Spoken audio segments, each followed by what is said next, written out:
Will Tyrrell was a 3-year-old little boy who disappeared from his home, and I chose him as one of my cases because he's 3 and he can't really speak for himself. I noticed that he was a foster child. That adds another layer of difficulty to working this case. Nothing in this case has said anything about forensics, phones, pinging phones. We're talking, we're talking 2014. That's all available. Sometimes it's an antisocial personality disorder. Sometimes it's narcissism. Sometimes it's borderline. Sometimes it's the whole cluster B. But it is not uncommon when you have someone like that they present really well in the world. Even if we find him and you were able to prove that it was who he died at the hands of, I don't know that you'd get justice there.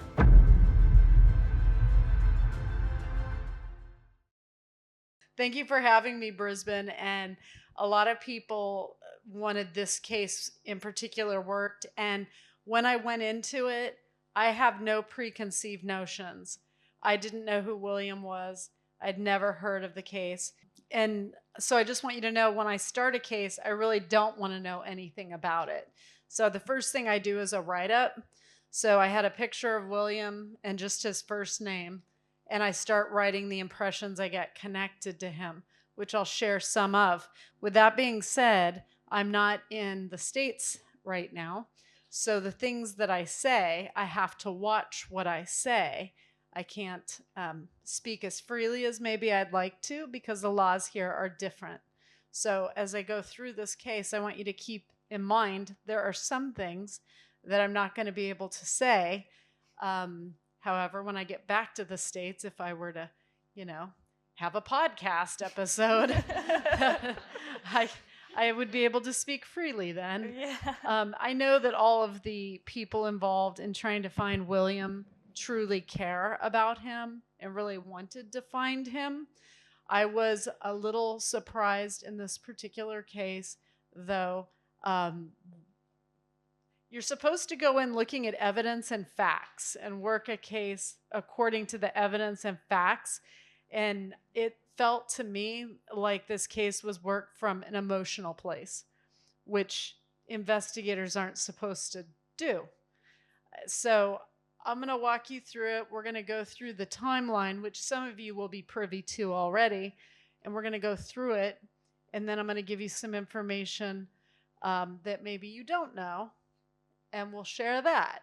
But I'm just going to try and keep it based on facts and information that I was able to attain. I did file a Freedom of Information Act for a copy of the police report. And in every case in Australia that I worked while I was here, not one of the law enforcement bureaus got back to me. So I had to work this from collecting information through online sources where I had to check the source and make sure it was reliable. It took an awfully long time. Also, I normally tap into pictures of people, and I was not given that luxury when it came to some of the people closest to William and me being able to do my thing by tapping into them and writing the impressions. However, there was a 60 Minutes interview that I was able to tap into the energy of the foster parents that I found very helpful. So we're going to go through the case, and then at the end, we'll have a little Q&A for some of you that might have a question. And we're going to consider this our Saturday night out together as we work this case and care very much about this little boy. He deserved the time. He deserves justice. And I know all of you care because he's Australia's child. So he may have been a foster child, but he was your child. So can I see can you raise your hand if you know about this case already? Okay. Everyone. I think you'd have to be living under a rock not to know about well, I'm this just making sure. Well, for maybe people that watch this later, if you don't know about it, William was a 3-year-old little boy who disappeared on September 12th, 2014 in Kendall, New South Wales. He was born June 26, 2011, to parents Carly Tyrrell and Brendan Collins. He was removed from his biological parents' care in early 2012 when he was roughly 7 months old. So a court order done by the Department of Family and Community Services actually wanted to put him in foster care, and when they got wind of this, the biological parents and the biological grandmother actually hid him for 3 months to prevent them from placing him in foster care. He was known as being really sweet and energetic, loving Spider-Man, obviously.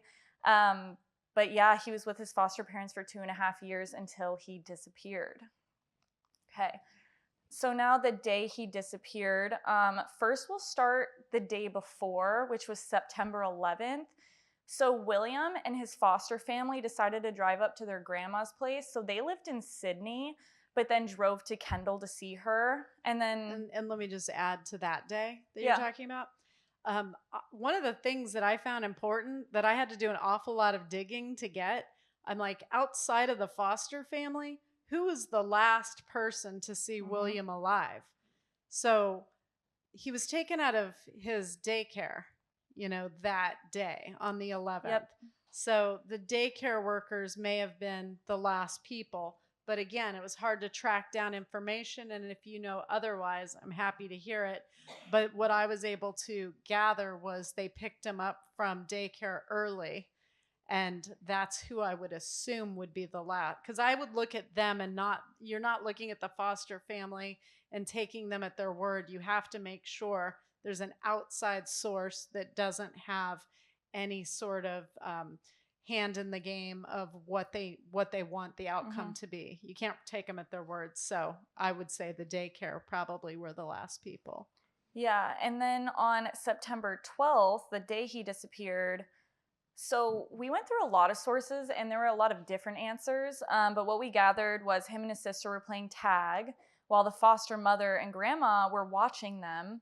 And then he later switched to playing Daddy Tiger, which I'm sure a lot of you have heard, around the side of the house. And then the foster mother went inside to make a cup of tea, realized she hadn't heard him playing for 5 minutes. That's when she ran out. And then called 911 after 30 minutes. So when I heard, because I was listening to this be laid, the timeline being laid out, when I heard the foster mother said she went in to make tea, I immediately got the sense that that was a lie. Yeah.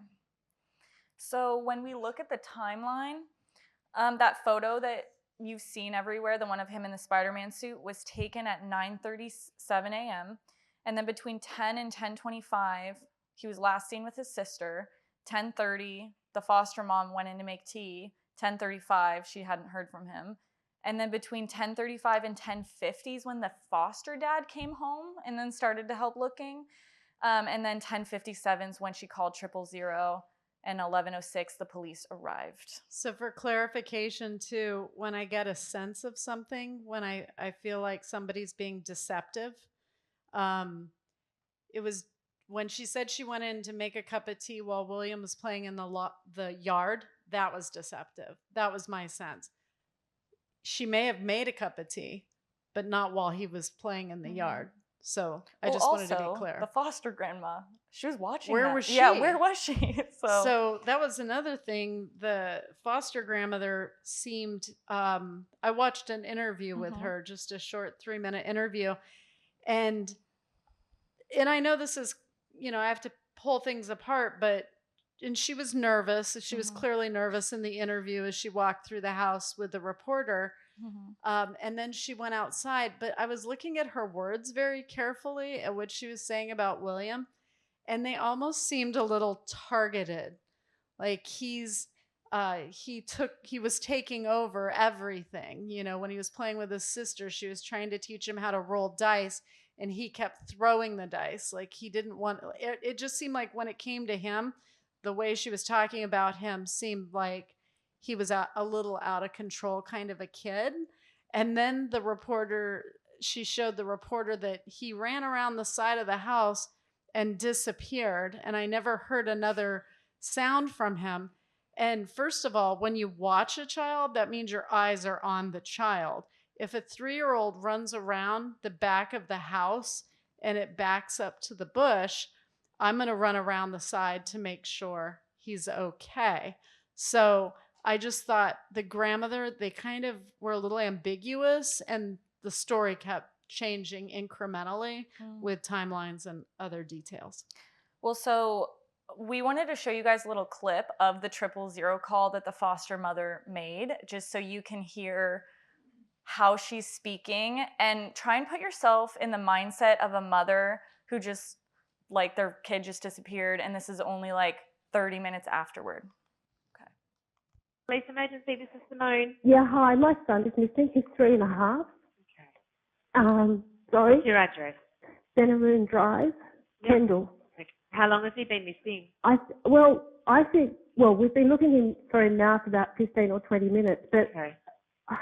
I thought it could be 5, it could be longer, because he was just playing around here. We heard him, and then we heard nothing.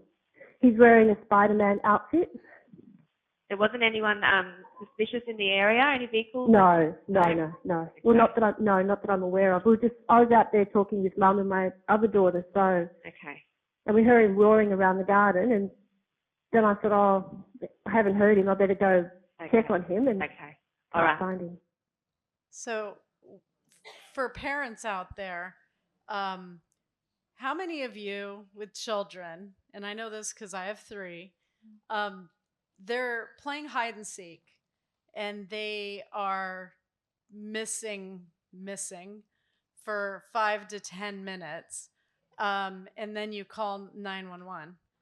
I mean, the timing seems like such a knee-jerk reaction. You would go out and search more first. I've had you guys hide in clothing racks in stores longer than that. So when I saw that call was placed so quickly, it does cause you to pause. Okay. So the foster grandma. So I know we talked about her a little bit, but she was 81 years old when William disappeared. I guess they had a pretty close relationship, and there were multiple reports found online that had different backstories. So one report said that she was outside watching the kids while the mother was making tea. And like we said before, in this case, how did he leave her sight? That just doesn't make any sense. And then the other report said that she was inside with the mother making tea. And then in that case, why would you leave 2 small kids outside alone? Yeah. Yeah. The story again kept changing throughout the interviews that I was reading and listening to, which is usually a big red flag, which is why I brought in an American detective that you're going to hear from, some video clips of him. I wanted him to look at this case since I couldn't get a hold of an Australian one to help me. I had to use my own. I also brought my friend Dr. Jen Mann into this case for her to look at it from a psychological perspective, because I believe all of this can be very helpful. But a 3-year-old child, and the sister was like 4 or 5, like still very like 5, small. I think. I know with you guys, when you were together, one of you didn't break from the pack. You always stayed together when you're playing, because you're playing together. Like the sibling is the other person, and you guys were always together. So the fact that he would run around the back of the house and then they'd never see him again or hear from him again, you would think, well, maybe he ran into the bush or into the woods, maybe, playing hide and seek. But again, you'd look for him longer than the time that she looked. Yeah. And go ahead. Well, so their neighbor, Paul Savage, who we're going to talk a little bit more about later, but said that he helped them look for William that day, and specifically remembered the grandma saying only the mother went inside to make tea. She did pass away in 2021, and I guess the only interrogation they released was that 1 3-minute clip that you saw. But besides that, nothing else. And then she was very nervous in that interview. Yeah. And then she actually pointed the detective in the direction of that neighbor, Paul Savage, and said that he lives alone and keeps odd hours, which I don't know why. That was another thing that I thought was really weird about this case is, if I'm living out, this is basically a retirement area. Yeah. So first of all, when you look at a theory like a pedophile, could take him. Nobody knew he was going to be there because they came out early.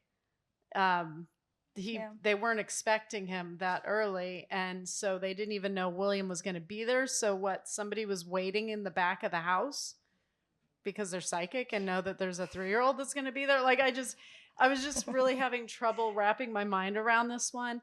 And when I tapped into the foster grandma's energy, although she feels like a nice woman, like many mothers, she did feel like someone who would cover for someone she loves. So I'll put that out there. And I know that this is uncomfortable for some people to go through because we don't want to believe a family could ever do something. But again, we're just following the information we're being given and how it feels when you hear the information and what your reaction would be if it was you doing this. So as you walked in here, put aside whatever your preconceived notions are of this case, and let's just walk through the behavior of the people involved, as well as the information that we're able to get.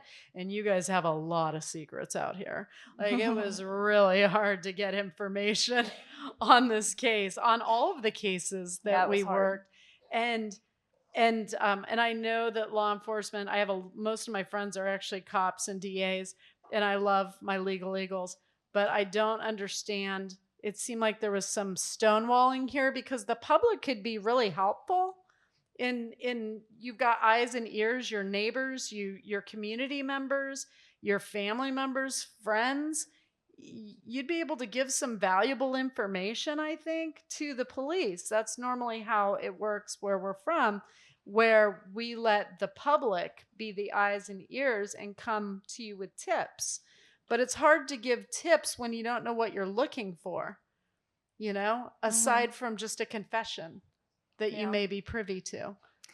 Yeah, so after they called the police and they showed up after an hour and a half after the initial disappearance. So Kendall only has a population of 1,000 people, which I think is also interesting. If there was like someone that wanted to abduct him, that's not that many people. It's not a target-rich environment for children. But anyway, hundreds of volunteers and police officers showed up to help search for him, even throughout the night, because they did not want to give up. They'd feel bad if that 3-year-old was in that forest, like all alone at night with all those animals. They still believed he was just lost, but they used helicopters, dogs, divers, and motorcycles and searched all the surrounding homes. I would think he would be lost or an animal attack. Yeah. I might be worried about that. In that particular area, pedophile, and this is coming from me who's worked a lot of cases, would not be my first thought when he was just right there in the back of the house. And it's a bunch of seniors mostly that live in that area. I'd be worried maybe he'd run out to the road, but my legs are longer and I'm faster. So I would think I'd be able to catch up. If a 3-year-old with a tiny body is trying to run, I'm still going to be able to outrun them. Yeah. So we're going to hear from the former police officer that she brought into this case and see what he has to say. Just on the outside chance that it was an accident, I've had probably 3 times where parents are backing out of driveways and they run over their children by accident. And it's a mistake. It's an accident. And but in this situation, you're a foster parent. But given the fact that the dogs picked up his scent at the house, he was there. So he was there. So there is an outside possibility he got injured. He got killed by something. Maybe he fell off the balcony. He was up playing, fell off the balcony. He got run over by the car. Nobody saw it, but they covered it. That's why they thought the photograph of him in the Spider-Man suit or pajamas was so important because it had some sort of a timestamp. But then when they looked at it, there was an image on the TV in the background that contradicted the timestamp. But then they had other footage that showed maybe their camera timer hadn't been set because it was incorrect in other footage that they took. So that was a whole mess because supposedly he disappeared and there would have been about an hour between his disappearance and the foster mother calling 911. And also, it seems a little random that a pedophile happens to be driving by at that moment, sees him, manages to abduct him even without the sister seeing. The main theories in the case are stranger abduction, human trafficking, killed by an animal, accidental death, wandered off, or murdered by family. Yeah, that's a lot. Yeah. So I'm with Jen on that. The sister, where was she in this time? Because, like I said, siblings stick together, and they were biological brother and sister as well, so they were clearly close. And so I had a question about that too. Where was the grandma? Where was the sister when he vanished? And it's not that I haven't seen kids vanish quickly where you can narrow it to like a 30-second window where they're taken, but that's usually near a busy city, busy street where they're pulled into the car. And every time somebody would ask a question such as, it wasn't busy, there wasn't a street nearby, there was like a rural street, but like not real busy, they'd come up with a reason to make where it could maybe fit. Maybe he was running out to greet his dad. So then that became, what about Which that? Which was a thing that they said, that he did like to run out to the street when his dad got home from work. But there was always an answer. They always had an explanation for why he could be there. They did know that the dad was coming home soon, and if they knew that he did that a lot, why would she go make tea? You know what I mean? Right. Like, go with him. Like, she knows he could run out there Yeah, and possibly get definitely. hurt. So yeah, that didn't pass the sniff test, and they did quite a lot of searching for him. And like I said, those adults, they can go further faster than a 3-year-old little boy that's going to get hungry and tired and weary out there in the terrain, because it was terrain. It wasn't like nice paths at a park. It was more rugged than that. And if that was the case, they would have caught up with him. So that was making being lost look a little less likely, because you could probably draw a 1-mile radius around there. Well, they also said that they thought maybe he was hiding, hearing people call his name because he was scared he'd get in trouble for wandering off. Which, yeah, so what happens when he gets in trouble where he'd be that afraid?